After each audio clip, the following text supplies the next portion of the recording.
நீதிமன்றத்தில் வந்து கட்சி சார்பாக நமக்கு கொடுத்த நிதி கொடுத்துருக்காங்க, இடம் கொடுத்துருக்காங்க, அதுபோக கவர்மெண்ட் வேலையெல்லாம் கொடுத்துருக்காங்க. இது வந்து எப்படின்னா, இத்தனை நாள் நான் வந்து அதை எதிர்பார்த்து இருந்தது கிடையாது.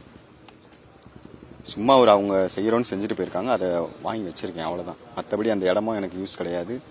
அவங்க கொடுத்துருக்க வேலையும் எனக்கு பெருசாக 80 கிலோமீட்டருக்கு அங்கிட்டு போட்டிருக்காங்க, அதுலேயுமே எந்த இதுவும் கிடையாது. மீதி 5 lakhs கொடுத்துருக்காங்க. இத்தனை நாள் நான் யாரையுமே நம்பி கிடையாது. என் ஃபேமிலி, என்னையும் எங்கள் அண்ணன் மட்டும்தான், நாங்கள் மட்டும்தான் பார்த்துட்டு இருந்திருக்கோம். இது வந்து எப்படி சொல்ல,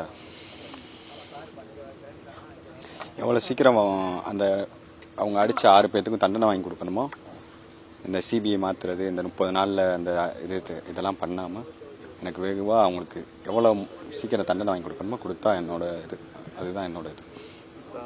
சிபிஐ விசாரிக்கிறாங்க, அது உங்களுக்கு திருப்தி தானே? சிபிஐ விசாரிக்கிறது நல்ல முறையா நல்ல வேகமாகவும் பண்ண சொல்லியிருக்காங்க. கோர்ட் வந்து மற்ற மாதிரி கேஸ் மாதிரி இல்லாம ஒரு மாசத்துக்குள்ள அதை வேகமா முடிச்சு அறிக்கை கொடுக்கணும்னு சொல்லியிருக்காங்க. கோர்ட் சொன்னதுல ஓரளவு திருப்தி தானே உங்களுக்கு? நல்ல முறையா விசாரிச்சா சந்தோஷம் தான். நல்ல எவ்வளவு சீக்கிரம் அவங்கள யார் இன்வால்வ் ஆயிருக்காங்களோ எல்லாத்தையும் அரெஸ்ட் பண்ணி, அது போக என் கூட டிராவல் பண்ண அஜித் குமார் அடிச்சு விசாரணை செய்யும் போது அவங்க கூட பார்த்த அருண், நான், பிரவீன், வினோத், இந்த 4 பையனுமே உடல் ரீதியாகவும் மன ரீதியாகவும் ரொம்ப பாதிக்கப்பட்டிருக்காங்க. இப்போ வேலைக்கு எந்த வேலைக்கு போகாமல் பொருளாதார ரீதியாகவும் ரொம்ப சிரமப்பட்டு இருக்காங்க. அவங்களுக்கும் சரியான நீதி கிடைக்கணும். சரிங்களா? இதுதான். வேற சாட்சியங்களுக்கு வந்து மிரட்டல் விடுறாங்க திருப்பணத்தில் அப்படின்னு வழக்கறிஞர் சொன்னாங்க. ஹென்றி திபன் சார் சொன்னார்ல, அந்த மாதிரி திருப்பணம் காவல் நிலையத்தில் அழுத்தம் கொடுக்குறாங்க. அதெல்லாம் உண்மைதானா? சொல்றாங்க. அதுக்கு போலீஸ் பாதுகாப்புலாம் கேட்டிருக்கோம், அவங்களும் பாதுகாப்புல இருக்காங்க, கேட்டிருக்கோம் சார்கிட்ட. அது வந்து 80 கிலோமீட்டர் அங்கிட்டு கொடுத்துருக்காங்க.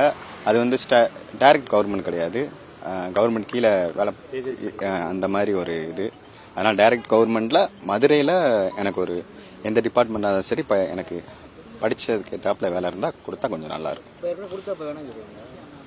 இல்லை வேணான்னு சொல்லலை, அது கொஞ்சம் லாங்காக இருக்குது, ரொம்ப டிஸ்டன்ஸ் லாங்காக இருக்குது, அதனால கொஞ்சம் கேட்டிருக்கேன். அவங்களும் இது பண்ணுறேன்னு சொல்லியிருக்காங்க, மாற்றி தரேன்னு சொல்லியிருக்காங்க. 5 பேர் தான் உள்ள சிறைச்சாலையில் இருக்காங்க. ஆமாம் ஆமாம். இதில் யாரெல்லாம் விசாரிக்கணும் உங்களுக்கு ஏதாவது ஏன்னா எஸ்பி எல்லாம் சொல்கிறாங்க, டிஎஸ்பி எல்லாம் இன்னும் அரெஸ்ட் பண்ணல, வெறும் பணியை மட்டும் பிடிங்கிருக்காங்க.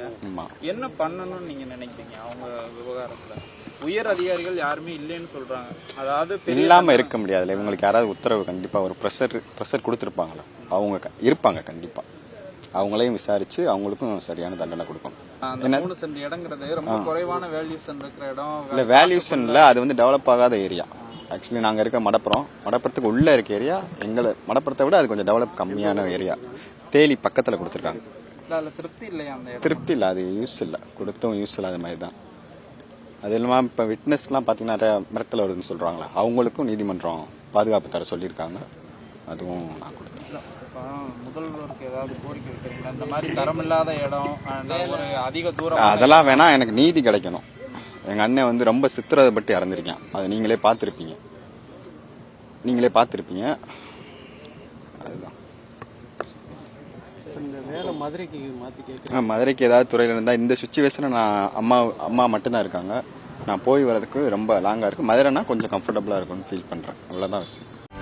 செய்திகளை உடனுக்குடனும் துல்லியமாகவும் தெரிந்து கொள்ள சப்ஸ்கிரைப் பண்ணுங்க.